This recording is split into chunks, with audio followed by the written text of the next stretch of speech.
During all my time on Twitter, I don't think I've ever seen a post quite like this. Ed made this comic that has a content warning for microaggressions, toxic positivity, and emotional abuse, and it's all about a coworker. He made this whole comic about it, and it's just fascinating to say the least. It even has a cover art of him as a lion behind the evil coworker. So it starts out with him at his computer, getting an invite for an interview, and him saying, "During the pandemic, I was struggling to find work for a while, until I got an amazing opportunity to interview for a project hire position at a major studio. I conducted non-stop Zoom interviews with each member of this small team, and felt like I made a good impression despite our short meetings. Looking back, I should have seen it as a red flag. But the hiring manager, who would end up being my supervisor, scheduled a quick follow-up meeting noting that one of their colleagues commented that I seemed nervous during the interviews." Then he has the guy saying, "I wanted to know why you came across as nervous to one of my colleagues." He continues by saying, "I really needed a job, so I did my best to make a strong, compelling case that if I came across as nervous, it was due to the mental and emotional impact of the lockdown and the fact I'd been struggling to find work for so long. Thankfully, I said enough to prove that I was a right fit for the job, but I'll admit that that one comment about me seeming nervous stayed in the back of my mind. My supervisors never told me who made that comment, but after getting to know the rest of the team, it became very clear who that person was," and then draws him looking suspicious looking or just like in disapproval secretly of him because he potentially mentioned that he was nervous during an interview and brought it up as a concern. He then shows the person looking sarcastically positive and saying, "Oh hi, welcome to the team!" Initially, things went well between myself and this coworker. I tried opening up to them to build understanding and camaraderie. He then shows himself saying, "Yeah, I'm sorta out with my family, but it's complicated." And then the coworker responding, "How so?" This next panel is captioned by saying, "But pretty soon, it started to look like this person had already decided who I was." He then shows himself saying, "Well, my parents are from a different generation, and that along with my mom being very religious, made me think there was something wrong with me." And then the coworker responds, "There's nothing wrong with you." But then he shows him like saying that with a disapproving face, even though the words are kind. He then shows the coworker saying, "You just need to recognize your value and self-worth." The line guy responds, "Right, I do. That was a long time ago." And then he draws himself confused and as if the other guy's patronizing him, but like, how could he read his mind and know that he wasn't dealing with self-worth issues now when he was describing how he felt no self-worth because of stuff in his past? Then we have this panel where he says, "The coworker seemed more fixated on how others perceived them," and then shows him saying, "That's why I make sure to always show my children how much I love them, because that's what a good parent should do. But not too much love. I can't have them getting coddled to the point they won't be able to look out for themselves." Wow, so he's fixated on how his kids perceive him. Well, that's okay.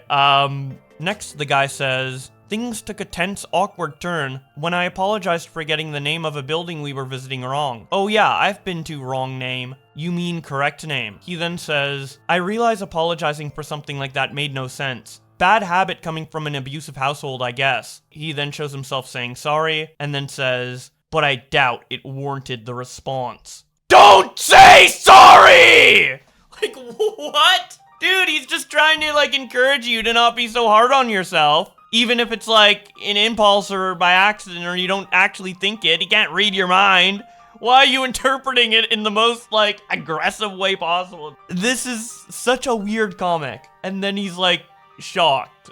"I never liked confrontation, so I just tried to shrug off this coworker's behavior." What? Okay, it's not confrontation. But I guess you can make anything confrontation if you're upset at it. But there were other uncomfortable instances where it became clear that I was seen as a project or property with little to no autonomy. Like when this coworker noticed I was nervous about helping the team at a big convention that would be bringing a lot of people to our booth. Out of nowhere, they took me out of my workspace and drive me to meet with their executive level friend at a nearby major studio, assuming this would calm my nerves. Now, I know they meant well, but I didn't ask for that. Honestly, I was just voicing a human concern that must have come across as weak and clearly unacceptable to this person. Also, I ended up doing extremely well at the event, which which had nothing to do with this coworker's intervention. So this guy is interpreting a business opportunity that this guy gave him because he wants to like help him out, since he probably thinks he's talented and doesn't have the confidence to push himself further in his career. Maybe, you know, he's assuming, but regardless, he's giving him an opportunity,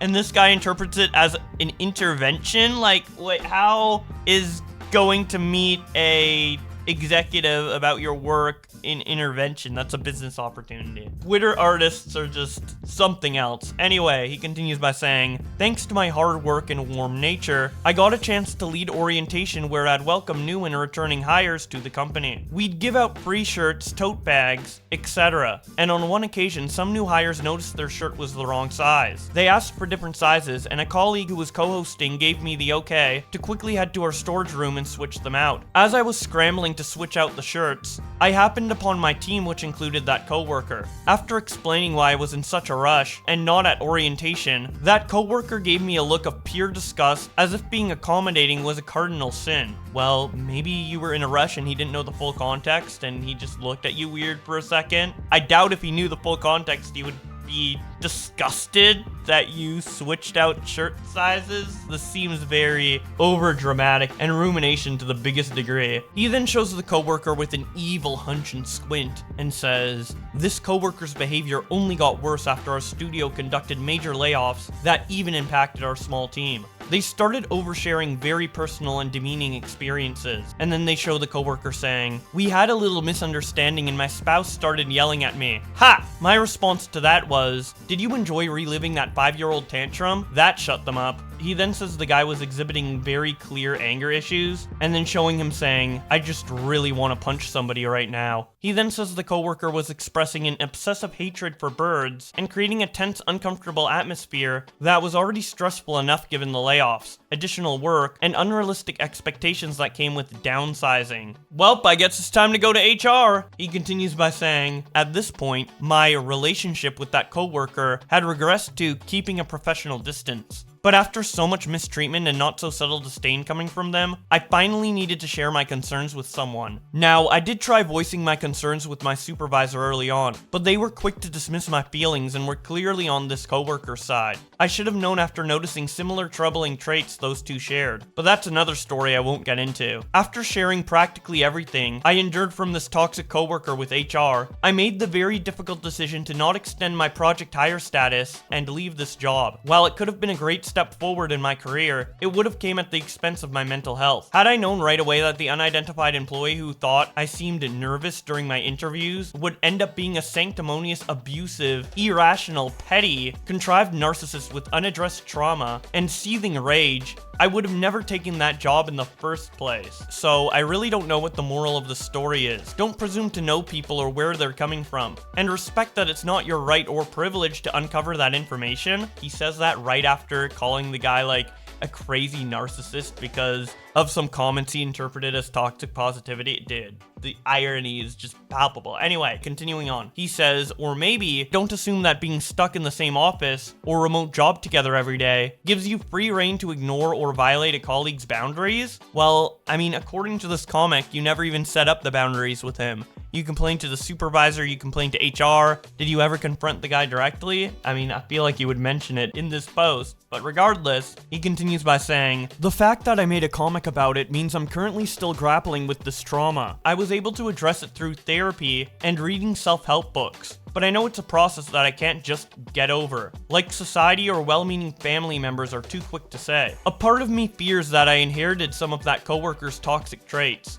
And I'll admit, I exhibited some of that sanctimonious boundary crossing, easily irritated behavior way before I encountered this person. Maybe being on the receiving end of such treatment was a good lesson for me to reflect on. I also realize that I won't always get things right, but I'm willing to listen, learn, and grow. And despite what's expected of us, in the most individualistic social structures, there's absolutely no shame in asking for help. If you or somebody you know is experiencing similar mistreatment, and if it's safe and comfortable to do so, I'd say try to either say say something to this person as soon as possible to hopefully establish healthy boundaries, or report it to someone above them who'd be willing to listen. Nobody deserves to be disrespected regardless of their job title or experience level. I'll admit, I waited too long to report this mistreatment, and I know HR is usually looking out for the company rather than its employees, but I don't regret risking my career to put a troubled individual on notice. I thought I'd end this with a profound observation I heard on an episode of a podcast series, She Has a Name. In it, Dr. Robert L. Smith shares her insights when it comes to trying to push someone to care about, or presume to care about, to open up or fix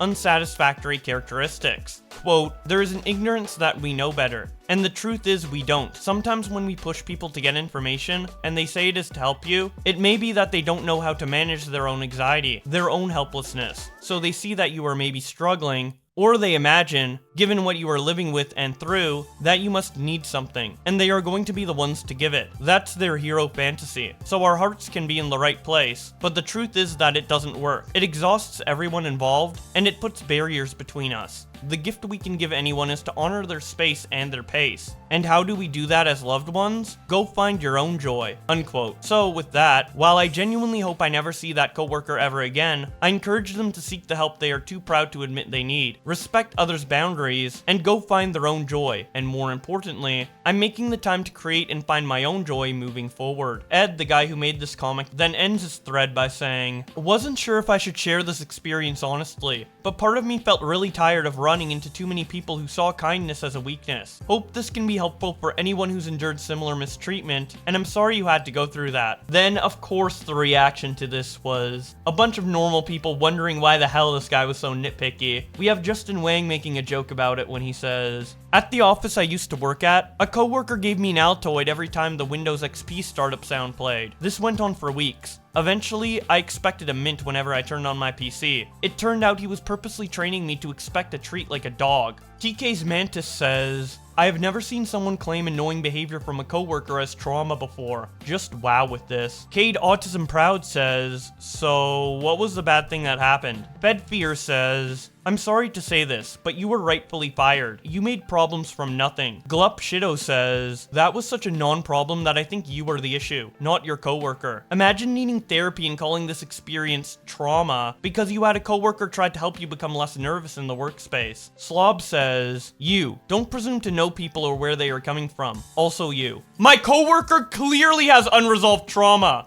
Duval 2 says, "Y'all want to be victims so bad." Pilgrim says, "This is probably the most words I've ever seen in a comic." B says, "It's such a unique thing to experience someone who aggressively tries to fix your perceived weakness from a place of narcissism. It's something I didn't know I knew until I read this comic, but you explained it so beautifully. Makes me feel less crazy seeing others' experiences." Ed responds, "Oh gosh, thank you so much. I relate to feeling gaslit under those circumstances, but I'm trying to be more self-aware and self-compassionate, trying to better listen rather than react as well. Hope you are experiencing better days." Juicer then ratios him when he says, "You are not being gaslit. You are receiving genuine and deserved criticism, which you are not emotionally prepared to handle. This comic demonstrates you can't even emotionally handle someone being nice to you, so you run to the comfort of an echo chamber that reinforces your feelings. You need therapy." Jaden responds, "Do you really think he wouldn't just pathologically lie to the therapist and make that into another echo chamber for himself?" And then Megalodon responds, "That one therapist, 1 out of 25. And then Cap responds, 7 more comics incoming. And then Megalodon says, "Those many replies, 1 out of 2,704.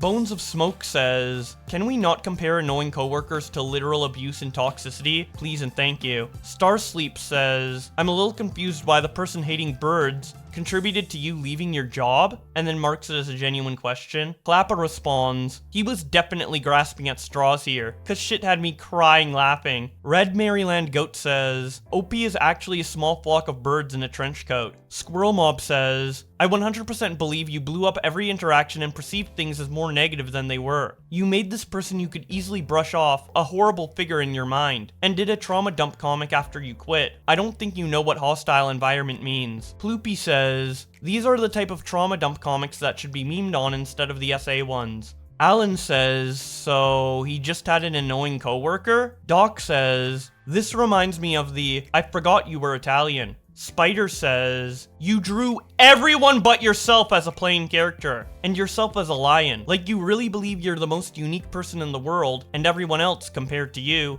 is generic. Could be why you feel someone being annoying is trauma/emotional abuse to you. Your feelings, your perception is what matters the most. It doesn't matter what the reality really is. So you've twisted being annoyed at someone into this whole, woe is me, I've dealt with abuse, and now I'm strong enough to speak out on it because I am a lion. But you, my friend, are actually an anus. JD says, disliking someone equals abuse? So there were a lot more responses than the ones I just read, but I took a small break from recording, and when I came back, Ed had deleted his entire comic, so I no longer have easy access to any of the replies and quote retweets. So instead, I'll just leave you off with the new post he made in regards to deleting his comic. He says, I took time to reflect on the feedback I'd gotten from my comic thread and decided to delete it. I hear your valid concerns, and I'm sorry. It wasn't my intention to ignore more severe forms of workplace abuse, like sexual harassment, disability harassment, racial harassment, LGBTQIA+ harassment, physical abuse, sexual abuse. I regret overlooking these very serious abuses of power. I wanted to share a personal experience that had a major impact on me, but realized it was petty, tone deaf, and not adding anything to more egregious workplace injustices. I'm sorry for causing harm and anxiety to anyone who endured far worse and felt unseen by this comic thread. I will work to do better and be more mindful of what I post going forward. So from what I can gather from this guy, he doesn't seem particularly malicious. Rather, he has a severe lack of ability to see stuff from other people's perspectives,